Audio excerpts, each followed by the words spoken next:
నమస్తే, welcome to R24 news watch కార్యక్రమానికి స్వాగతం. ముందుగా న్యూస్ వాచ్ కార్యక్రమంలో ఈరోజు ప్రధాన దినపత్రికల్లో వచ్చినటువంటి ముఖ్యమైన వార్తా కథనాలు ఏంటో ఒకసారి చూద్దాం. ఆ తర్వాత వాటి మీద సమగ్రమైన విశ్లేషణ చేద్దాం. ముందుగా వార్తాపత్రికల్లో వచ్చినటువంటి కథనాలు చూసినట్లయితే ఆంధ్రప్రదేశ్ ఎడిషన్ తీసుకుందాం. ఆంధ్రప్రదేశ్ ఈనాడు ఎలాంటి అంశాలు ప్రస్తావించిందో ఒకసారి మనం చూసే ప్రయత్నం చేద్దాం. పోరుబాట మొదలంటూ బ్యానర్ ఐటెంగా తీసుకుంది. ఉద్యోగులు చేస్తున్నటువంటి ఆందోళన కార్యక్రమాలు, ముఖ్యంగా టీఆర్సీ అమలుతో పాటు ఇంకా అనేక అంశాల మీద ఉద్యోగులకు ఉన్నటువంటి సమస్యల మీద ఇప్పటికే ఒక ఐక్య కార్యాచరణ దిశగా అడుగులు వేస్తున్న నేపథ్యంలో ఒక ఉద్యమ కార్యాచరణ తీసుకున్నారు. పోరు బాట మొదలైంది అంటూ కూడా నిన్నటి నుంచి జరుగుతున్నటువంటి ఉద్యోగుల ఆందోళన కార్యక్రమాలను ప్రధానంగా హైలైట్ చేస్తూ ఇక్కడ బ్యానర్ ఐటెంగా తీసుకుంది. ఒకసారి చూద్దాం. నల్ల బ్యాడ్జీలతో విధులకు హాజరైన ఉద్యోగులు, ఉపాధ్యాయులు, ఆర్టీసీ కార్మికులు కలెక్టరేట్లు, కార్యాలయాల ఎదుట నిరసన. రాష్ట్ర వ్యాప్తంగా తొలి రోజు పెద్ద ఎత్తున ఉద్యమం. 1వ తేదీనే జీతాలు ఇవ్వాలని చెప్పేసి అడగాల్సిన పరిస్థితి నా జీవితంలో 40 ఏళ్ల సర్వీసులో, ఇంతవరకు ఈ 40 ఏళ్ల సర్వీస్ కాలంలో ఎన్నడూ ఎదురు కాలేదు, మొట్టమొదటిసారి ఇప్పుడే చూస్తున్నానంటూ కూడా ఏపీ జేఏసీ చైర్మన్గా ఉన్నటువంటి బండి శ్రీనివాసరావు చేసినటువంటి కామెంట్స్ కానివ్వండి. కోరి తెచ్చుకున్న ప్రభుత్వమే విస్మరించింది, ఉద్యోగుల సంయమనాన్ని ప్రభుత్వం చులకనగా తీసుకోకూడదు అంటూ కూడా బొప్పరాజు వెంకటేశ్వర్లు అమరావతి ఏపీ జేఏసీ చైర్మన్గా ఉన్నటువంటి బొప్పరాజు వెంకటేశ్వర్లు చేసినటువంటి కామెంట్స్ను కూడా ప్రధానంగా ఉటంకించింది.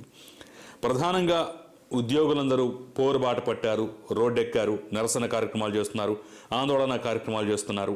ప్రభుత్వం మీద ఒక రకంగా చిన్నపాటి యుద్ధాన్నే ప్రకటించారనుకోవచ్చు. అయితే ప్రభుత్వం నుంచి మాత్రం ఎలాంటి ప్రతిస్పందన ఇప్పటికిప్పుడుగా కనిపించేటటువంటి అవకాశం కూడా ఎక్కడ కనిపించడం లేదు అనేది సందేహం లేదు. మేము తెచ్చుకున్న ప్రభుత్వం ఈరోజు మమ్మల్నే బాధిస్తోంది, మమ్మల్నే ఇబ్బందులు పెడుతోంది అనేటటువంటి రీతిలో ఈరోజు ఉద్యోగ సంఘాలు, ఉద్యోగ నేతలు చేస్తున్నటువంటి ఆందోళన కానివ్వండి, ప్రస్తుతం జరుగుతున్నటువంటి ఆందోళన కార్యక్రమాలు కానివ్వండి చూస్తుంటే ఒక విధంగా ఉద్యోగ సంఘాల మీద ఉన్నటువంటి వ్యతిరేకత ఏదైతే ఉందో ప్రజల్లో, లేదంటే ఒక సెక్షన్లో, ఆ వ్యతిరేకతని చూస్తూ కొంతమంది, అంటే ప్రస్తుతం ఉద్యోగులు పడుతున్నటువంటి పరిస్థితులు కానివ్వండి, ఇబ్బందులు పడుతున్న పరిస్థితులు కానివ్వండి, కొంతమంది చూస్తూ, అంటే ఉద్యోగ సంఘాల మీద వ్యతిరేకత ఉన్నటువంటి వాళ్ళు కొంత ఆనందించిన పరిస్థితి ఉన్నా కానివ్వండి, వారు చేస్తున్నటువంటి ఉద్యమం సహేతుకంగా ఉందా లేదా అనేటటువంటి విధంగా చూసేటటువంటి పరిస్థితి ఒక సెక్షన్ ప్రజల్లో కనిపిస్తున్నా కానివ్వండి, ప్రభుత్వం మాత్రం స్పందించకపోవటం మీద చాలామంది ఆశ్చర్యం వ్యక్తం చేస్తున్నారు. అసలు సహజంగానే ఉద్యోగస్తులతో ఏ ప్రభుత్వం ఉన్నా సరే అది ఫ్రెండ్లీగా ఉంటుంది, వారితో కలిసి పనిచేయడానికి ప్రయత్నిస్తుంది, వాళ్ళ డిమాండ్లు, కోరికలు అవసరమైతే ఒక్కొక్కసారి గొంతెమ్మ కోరికలైనా సరే తీర్చడానికి ప్రయత్నం చేస్తుంది అనేటటువంటి ప్రభుత్వాలను గతంలో చూసినటువంటి దాఖలాలు ఉన్నాయి. కానీ అసలు ఈ ప్రభుత్వం ఇంత పెద్ద ఎత్తున ఆందోళన కార్యక్రమాలకు తెరదీస్తున్నా సరే, రోజుకొక అల్టిమేటం జారీ చేస్తున్నా సరే, ఆందోళనకు పిలుపునిస్తున్నా సరే, హెచ్చరికలు చేస్తున్నా సరే, అసలు కనీసం పట్టించుకునే పరిస్థితులు ఎందుకు లేదు? దీన్ని మించిన సమస్య లేదన్న ప్రభుత్వానికి ఉండాలి, లేదా దీన్ని మనం పెద్దగా పట్టించుకోవాల్సిన అవసరం లేదు అనేటటువంటి ఒక నిరాసక్తతైనా ఉండాలి. శృతి మించి పాకాన పడినప్పుడు అవసరమైతే తుంచి పడేయగలం అనేటటువంటి ధీమా అయినా ప్రభుత్వంలో ఉండాలి. ఎందుకంటే ఈరోజు బొప్పరాజు వెంకటేశ్వర్లు కానివ్వండి, లేదంటే బండి శ్రీనివాసరావు గారు చేస్తున్నటువంటి కామెంట్స్ మనం చూసినట్లయితే అసలు జీతాలకే దిక్కులేనటువంటి పరిస్థితి. 40 సంవత్సరాల్లో 1వ తారీఖుని జీతం ఇవ్వండి అని విజ్ఞప్తి చేయాల్సిన పరిస్థితి ఎప్పుడూ రాలేదు నా కెరీర్లో. ఈరోజు నేను మొదటిసారిగా చూస్తున్నాను చేసేటటువంటి కామెంట్స్ని. ఒక పక్క రాష్ట్ర ఆర్థిక పరిస్థితిని, మరో పక్క వీరి యొక్క దుస్థితిని, ఇంకో పక్క మేం కోరి తెచ్చుకున్నాం అంటూ పదే పదే క్లెయిమ్ చేసుకున్నటువంటి తీరును చూసిన నేపథ్యంలో ప్రజల్లో కూడా పెద్ద జాలి కలగట్లేదు. మీరు తెచ్చుకుందే కదా, అనుభవించండి అనేటటువంటి రీతిలో మీకన్నా మేము ఎక్కువ బాధలు పడుతున్నాం, మాతో పోల్చుకుంటే మీదంతాయా అనేటటువంటి రీతిలో ప్రజల నుంచి కూడా ప్రతిస్పందన వస్తుంది. అసలు పూర్తిగా మద్దతు లేదా అంటే ఎస్, ఖచ్చితంగా ఉంది. కానీ అనుకున్నటువంటి రీతిలో ఈ ఉద్యోగులు చేస్తున్నటువంటి కార్యక్రమాలకు కానివ్వండి, ఆందోళనకు కానివ్వండి, వాళ్ళ డిమాండ్లకు కానివ్వండి, వాళ్ళ ఉద్యమానికి కానివ్వండి మద్దతు ఇచ్చేటటువంటి పరిస్థితి అయితే కనిపించడం లేదు. సరే, ప్రభుత్వానికి ఉద్యోగుల కన్నా ఎక్కువ తలనొప్పులు ఉన్నాయి, ఇంకా ఎక్కువ ఈ డిమాండ్ల కన్నా ఎక్కువ తలనొప్పులు రేపు ఎక్కడ తెచ్చుకోవాలి? రేపు జీతాలు ఇవ్వాలన్నా ఇంకో పథకం చేయాలన్నా అసలు రాష్ట్ర ప్రభుత్వం నడవాలంటేనే దినదినగండం నూరేళ్ల ఆయుష్ అన్నటువంటి రీతిలో ఏ రోజు అప్పు దొరికితే ఆ రోజు గడిచిపోయేటటువంటి పరిస్థితి. ఏదో సామెత చెప్పినట్లుగా పెట్టన కొట్టి పొయ్యిలో పెట్టి అన్నట్టు రీతిలో ప్రతిరోజు ఎక్కడ దొరుకుతుందో డబ్బు, ఎక్కడ వస్తుందో ఆదాయం అనేటటువంటి రీతిలో ఎక్కడికక్కడ సర్దుబాట్లు చేసుకునేటువంటి ధోరణిలో ఈ పిఆర్సీలు కానివ్వండి, డిఏలు కానివ్వండి, మిగతా కార్యక్రమాలు కానివ్వండి, అసలు ఇవేవి ప్రభుత్వం దృష్టికి వెళ్ళేటటువంటి పరిస్థితి లేదు. ఒకవేళ వెళ్ళినా కానీ చేసేటటువంటి పరిస్థితి అంతకన్నా లేదు. చూద్దాం మరి పోరు బాట మొదలైంది. ఈ బాట ఎటు దారి తీస్తుందో, ఎంతవరకు ప్రయాణం చేస్తుందో. ఇక మరొక ముఖ్యమైన అంశం భోజన ఘోష అంటూ కూడా మరొక అంశం ప్రధానంగా హైలైట్ చేసింది. ఈరోజు ఆదర్శ పాఠశాలల వసతి గృహాల్లో ఆకలి కేకలు వినిపిస్తున్న పరిస్థితి కనిపిస్తోంది. కాంట్రాక్టర్లందరూ అక్కడ సరుకులు సరఫరా చేయాల్సినటువంటి కాంట్రాక్టర్ హాస్టల్కి సరుకులు సరఫరా చేయాల్సినటువంటి కాంట్రాక్టర్లందరూ మాకు ఎంతవరకు బిల్లులు చెల్లించలేదు, మాకు డబ్బులు ఇచ్చేటటువంటి పరిస్థితి కూడా ఇప్పుడు కనిపించడం లేదు, ఏ విధంగా మేము సరుకులు సరఫరా చేయాలి, ఒకవేళ సరఫరా చేసిన సొప్పో చేసి సరఫరా చేసినా కానీ ఎప్పుడు బిల్లులు వస్తాయో తెలియనటువంటి పరిస్థితి. గత 2 సంవత్సరాలుగా ఇదే పరిస్థితి ఉంది.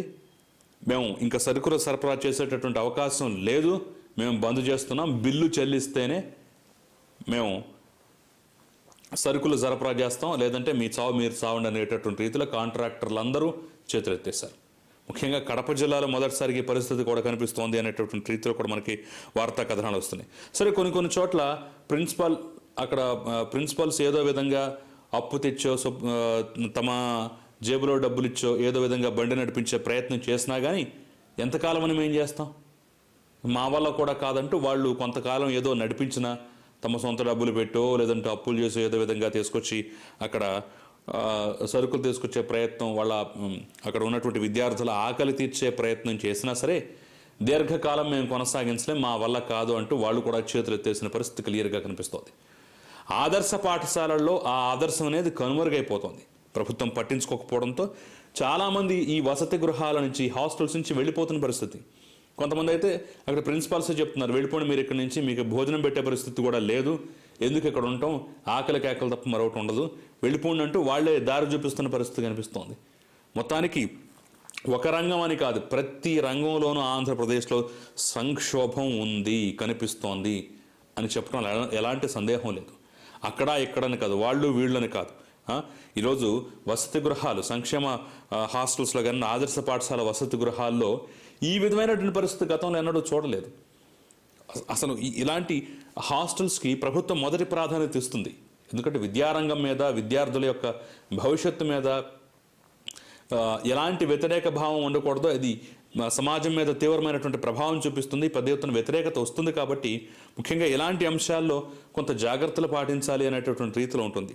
కానీ ఇక్కడ చూసినట్లయితే ఆదర్శ పాఠశాలల్లో బిల్లులు చెల్లించక, కాంట్రాక్టర్లు చేతులెత్తేసి సరుకులు సరఫరా చేయక, అక్కడ భోజనం కూడా పెట్టలేనటువంటి పరిస్థితుల్లో దగ్గరుండి ఉపాధ్యాయులు, ప్రిన్సిపాల్లే ఖాళీ చేయించి అక్కడి నుంచి విద్యార్థులను పంపిస్తున్న పరిస్థితి నిజంగా శోచనీయం. దీంట్లో మరొక మాటకి తావే లేదు. ఇక దానికి సంబంధించి అనుబంధ వార్త ఏంటంటే చెల్లింపుల్లో జాప్యంపై ఆగ్రహం, వివరణ ఇవ్వాలని హైకోర్టు ఆదేశం అంటూ కూడా దాదాపుగా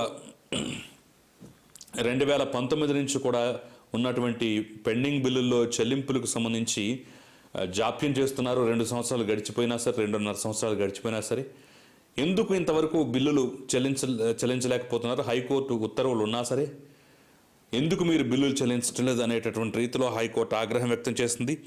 అధికారులను వివరణ కోరింది. ఏకంగా ఆర్థిక శాఖ ముఖ్య కార్యదర్శి హైకోర్టుకు హాజరై వివరణ ఇవ్వాలంటూ కూడా హుకుం జారీ చేసినటువంటి పరిస్థితి.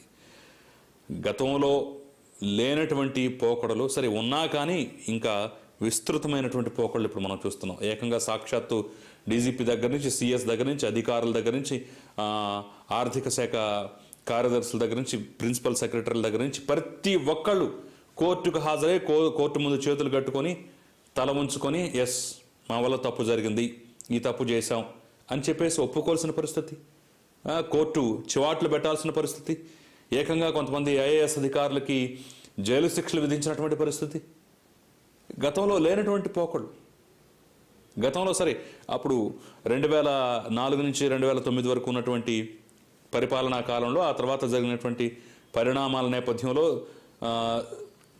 సిబిఐ కేసులు, ఆంధ్రప్రదేశ్ అధికారులు జైలు పాలవటం, జైలులో మగ్గిపోవటం, కోర్టుల చుట్టూ తిరగటం ఇవన్నీ చూసాం. కట్ చేస్తే మళ్ళీ ఇన్నాళ్ళకి ఇప్పుడు మళ్ళీ ఈ ప్రభుత్వ హయాంలో ఇప్పటికిప్పుడే ప్రతి ఒక్క అధికారి కోర్టు ముందుకెళ్ళాలి, తల వంచుకోవాలి, కోర్టు విధించేటటువంటి శిక్షలను అనుభవించాలి, లేదంటే కోర్టు పెట్టేటటువంటి చివాట్లు తినాల్సినటువంటి పరిస్థితి. ఇక ప్రభుత్వ రంగ సంస్థలకు బ్యాంకులు ఇచ్చిన అప్పులు 57,479 కోట్లు. ఇదొక ముఖ్యమైనటువంటి అంశం. 662% పెరిగిన రాష్ట్ర రెవెన్యూ లోటు. పార్లమెంట్లో కేంద్ర ప్రభుత్వం వెల్లడి. కేంద్ర ప్రభుత్వం 2019 ఏప్రిల్ 1 నుంచి 2021 నవంబర్ 30 వరకు కేంద్ర ప్రభుత్వ రంగ సంస్థలు, కార్పొరేషన్లకు ఇచ్చినటువంటి, వివిధ బ్యాంకులు ఇచ్చినటువంటి అప్పులు ఎంత, అది మీకు తెలిసి జరుగుతోందా, తెలియక జరుగుతోందా, ఎంత కట్టాలి, ఏంటి రాష్ట్ర పరిస్థితి ఏంటి అనేది ఒక్కసారి పరిశీలించినట్లయితే 57,479 కోట్ల రూపాయలకి వివిధ బ్యాంకులు, అనేక బ్యాంకులు ప్రభుత్వ రంగ సంస్థలకి అప్పులు ఇచ్చాయి, ఆ కార్పొరేషన్లకు అప్పులు ఇచ్చాయి. అవి రకరకాల ప్రభుత్వ కార్పొరేషన్ల ద్వారా తీసుకున్నా, రకరకాల పద్ధతుల్లో తీసుకున్నా సరే, ప్రభుత్వ సంక్షేమ పథకాలకు కానివ్వండి, రకరకాల వాటికి అవసరమైతే జీతాలు చెల్లించడానికి కానివ్వండి, ఇలా రకరకాల పద్ధతుల్లో ఉపయోగించినటువంటి పరిస్థితి, దాఖలాలు మనం ఇక్కడ చూస్తూనే ఉన్నాం. సో అప్పుల భారం పెరిగిపోతోంది. ప్రభుత్వం డైరెక్ట్గా చేసే అప్పులే కాకుండా ఈ విధంగా బ్యాంకుల రూపంలో ప్రభుత్వ రంగ సంస్థలకు ఇచ్చేటటువంటి అప్పులు కూడా ఇతోధికంగా పెరుగుతున్నటువంటి పరిస్థితి కనిపిస్తోంది. రాష్ట్రం ఏ దిశగా అడుగులు వేస్తుందో, అప్పుల ఊబులోకి ఏ విధంగా కూరుకుపోతుందో, ప్రభుత్వ రంగ సంస్థలు, కార్పొరేషన్లు కూడా ఏ విధంగా దివాళా తీసే పరిస్థితి, లేదంటే అప్పుల ఊబిలో కూరుకుపోయే పరిస్థితి ఏ విధంగా ఉందో మన కళ్ళకు కట్టినట్టుగా భవిష్యత్తు చిత్రం అర్థమవుతోంది. 662% రెవెన్యూ లోటు అంటే ఊహించుకోండి ఎంత దారుణమైన పరిస్థితో, ఎంత దుర్మార్గమైనటువంటి పరిస్థితి ఇక్కడ మనకు కనిపిస్తోందో. ఇక ఒక్కసారి మనం ఆంధ్రజ్యోతి పత్రిక కూడా చూద్దాం. ఆంధ్రజ్యోతి పత్రికలో ఎలాంటి అంశాలు ప్రస్తావించారో ఒకసారి చూసే ప్రయత్నం చేద్దాం.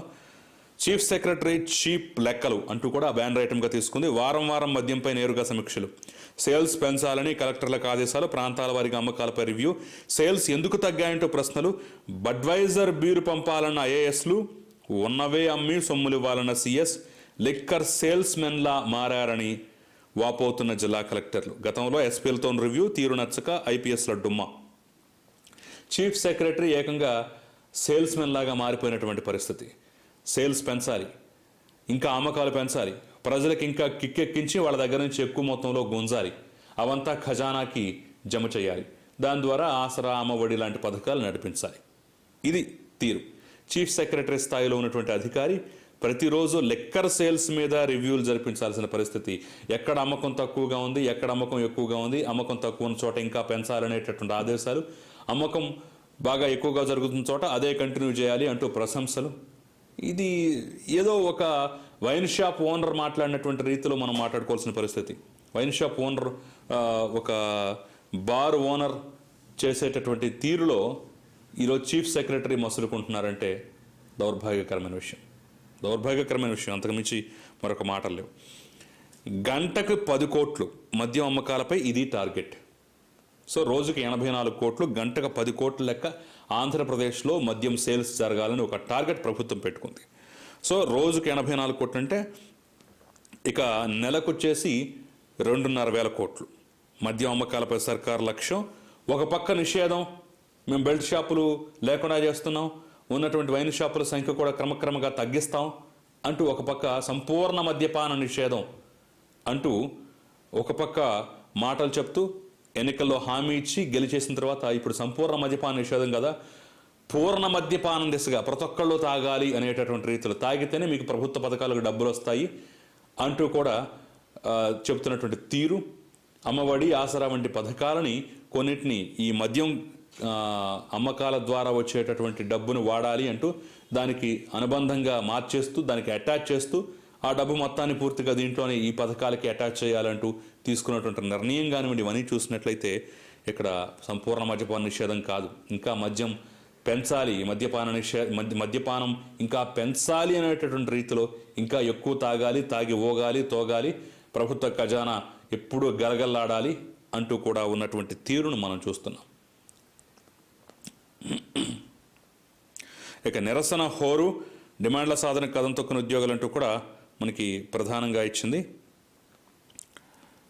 ఇక రైతుల ఆందోళనకి ఇక ముగింపు అంటూ కూడా రైతులు పెద్ద ఎత్తున ఆందోళన చేస్తున్నటువంటి తీరును మనం చూస్తున్నాం.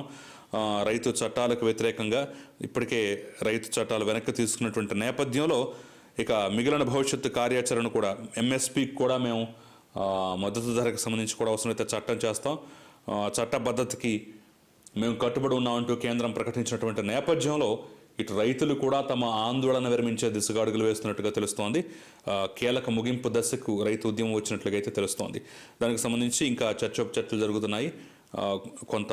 కొన్ని కమిటీలు, ముఖ్యంగా మద్దతు ధర చట్టబద్ధత అంశంలో వేసినటువంటి కమిటీ మీద కొంత వ్యతిరేకత ఉన్నా సరే రైతులైతే ఒక తుది నిర్ణయం తీసుకునేటటువంటి అవకాశం అయితే కనిపిస్తోంది. మొత్తానికి ఉద్యమం అంటే ఏ విధంగా ఉండాలో, ఉద్యమాన్ని ఏ విధంగా నడపాలో, ఎంత పట్టుదలతో ఉద్యమాలు చేయాలో, దేనికి వెరవకుండా ఒక సిద్ధాంతం కోసం ఒక కార్యాచరణ దిశగా అడుగులు వేసినటువంటి ఉద్యమం ఏ విధంగా విజయ తీరాలకు చేరాలో రైతుల ఉద్యమాలు చూసి మనం తెలుసుకోవచ్చు, రైతుల ఉద్యమాలు చూసి నేర్చుకోవచ్చు. సో హ్యాట్స్ ఆఫ్, ఒకసారి మనం అందరం వాళ్ళకి హ్యాట్స్ ఆఫ్ చెప్పాలి. అనుకున్నది సాధించారు. రైతు వ్యతిరేక చట్టాలు ఏవైతే ఉన్నాయో వాటిని కేంద్ర ప్రభుత్వం వెనక్కి తీసుకునేలాగా విజయం సాధించారు. అట్ ద సేమ్ టైం మద్దతు ధర మీద కూడా పట్టినటువంటి పట్టు వేడకుండా దానికి సంబంధించి కూడా విజయం సాధించే దిశగా అడుగులు వేస్తున్నారు.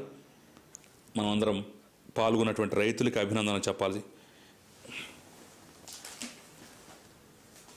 ఇక ఒకసారి తెలంగాణ ఎడిషన్ చూద్దాం. ఇప్పటివరకు ఆంధ్రప్రదేశ్ ఎడిషన్ చూస్తాం, తెలంగాణ ఎడిషన్ సింపుల్గా చూద్దాం.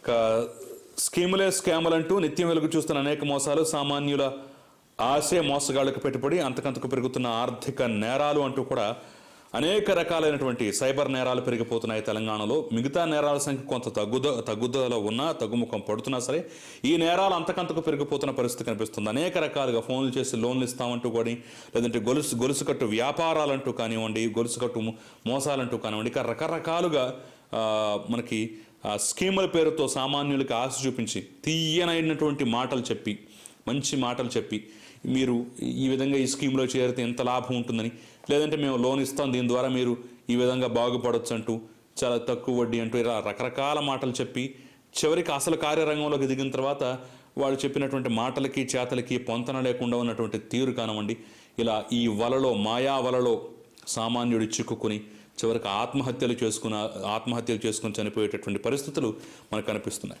సో ఈ మోసాల సంఖ్య అంతకంతకు పెరిగిపోతోంది, క్రైమ్ రేట్ కూడా అంత పెరిగిపోతున్న దుస్థితి మనకు కనిపిస్తోంది.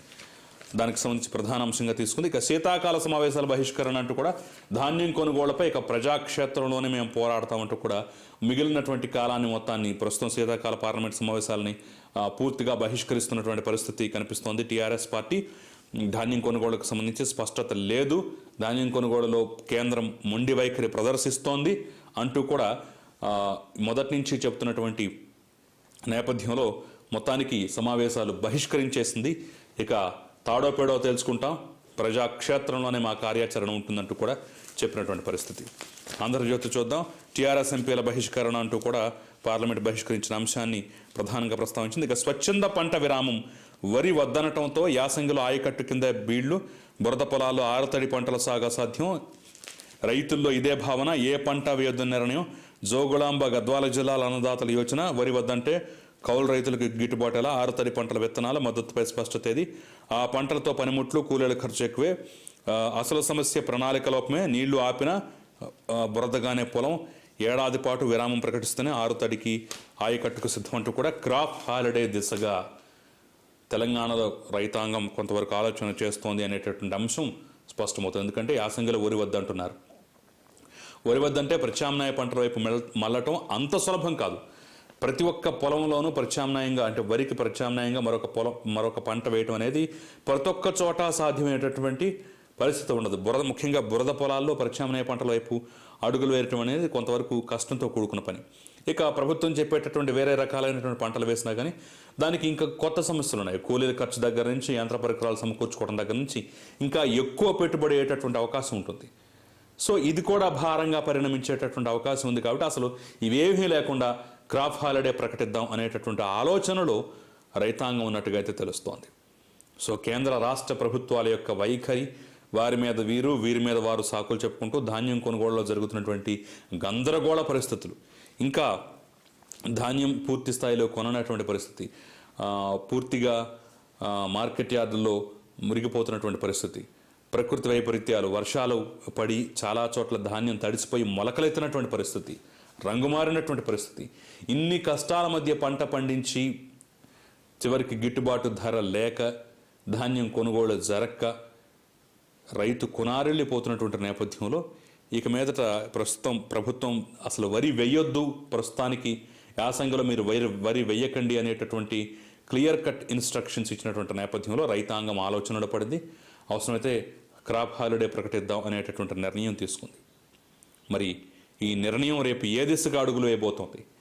ఇది రేపు ఆహార సంక్షోభానికి దారితీసే అవకాశం ఉందా, లేదంటే ప్రభుత్వం యొక్క అసక్తత, ప్రభుత్వం యొక్క చేతగానితనం ఒక పక్క, రైతులు కూడా పంట పండించి రేపు కష్టాలు పడే బదులు క్రాప్ హాలిడే ప్రకటించి కొంతవరకు ఆ కష్టాల నుంచి గట్టెక్కేటటువంటి అవకాశం కనిపిస్తోందా అనేటటువంటి రీతిలో మరొక పక్క అనేక ప్రశ్నలు, అనేక సమాధానాలు, అనేక కోణాలు మనకు అన్ని పక్కలే కనిపిస్తున్నాయి. చూద్దాం ఈ నిర్ణయం రేపు ఏ దిశగా అడుగులు వేయబోతోందో. ఇది ప్రధానమైనటువంటి అంశాలు. ఇక వీటి మీద సమగ్రమైన విశ్లేషణ చూసే ముందు చిన్న బ్రేక్ తీసుకుందాం.